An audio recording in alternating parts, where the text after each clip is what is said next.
আমি ওই জন্য বললাম সরে বসুন। আমি বললাম কিনা এক্ষুনি যে আপনি একটু সরে বসুন। আমি একদিকে ঝুলে বসছি, তাও আপনাকে কিছু বলেন। এত স্বভাব কিসের খারাপ? তাদের জন্য লোকগুলো আজকে এত কিসের ঝুলে আমার রাগ উঠছে না। তুই আমার বুকের ভিডিও করছিস, মনে লাগছে তো মায়ের ভিডিও করবা, আমাকে বুক খারাপ করেছিস।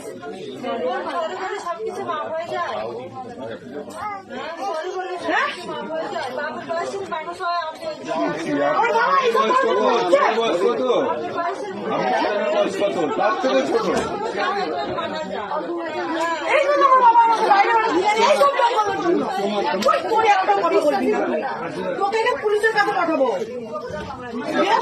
নাম জড়াবো, বলো আমার গায়ে নাচ করেছিস তুই,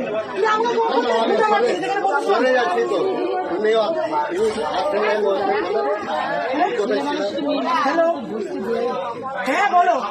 এই ভিডিও করতে শোয়ের বাচ্চা, আমি ফোন দিব না, শোয়ের বাচ্চার ফোন।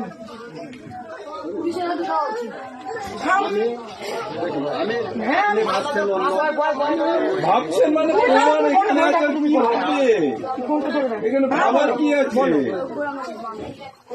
এত বড় ভুল করছে। আমি এখনই ফোন করবো, আমি এখনই 139 ফোন করবো,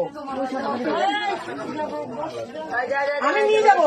ও কি পেয়েছে তুই আমাকে? আমি এতদিন, আমি এই দিনটা আমি অপেক্ষায় ছিলাম যে আমার সাথে এরকম করবে, তাকে আমি এরকম সবক দেবো। ওই জন্য আমি কারোর সাথে কথা বলি না, কেন মিসবিহেভ করি আমি সবার সামনে, কাউকে ভালো মনে করি না আমি। ঠিকই আছে, এত বড় সাহস কি করে হলেন? তুই আমার পারমিশন ছাড়া তুই আমার একটা মেয়ের বাড়ি, তোর লজ্জা লাগছে না? তোকে এতগুলো একটা মেয়ে দেখছে, তোকে জুতা পিটা করবো রে চোরের বাচ্চা।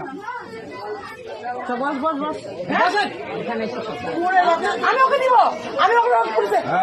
আমার বাবা, আমি কলেজে পড়ি, মালদা কলেজে, গৌর মহাবিদ্যালয়ে পড়ি। তো সেদিনকে যেদিনকে আমি অ্যাডমিশন হয়ে গেলাম, সেদিন এরকম একটা মেয়ে সাথে হলো মিসবিহেভ। আমি বাবাকে বলেছি, বাবা তুমি চিন্তা করবো না, আমি এই সব লোকগুলোকে সাহস শিখবো।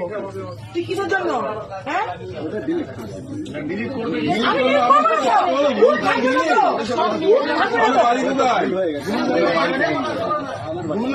আমি দেখুন 30 মিনিট ধরে ফোন এই ভিডিও করছে। আমি এই জন্য আমি ভিতরে বসতে চাই না, আমি সবসময় বাইরে বসি, যে খোঁচা মারা, এরকম করে পাচার কিস্তি কাটা। তুই চুপ কর, তোর গোলা কাটবো, তোর গোলা কাটবো। ওকে শুধু আমি মারবো, কেউ মারবে না ওকে, ওকে কেউ মারবেন না, এখানে আমি মারবো ওকে।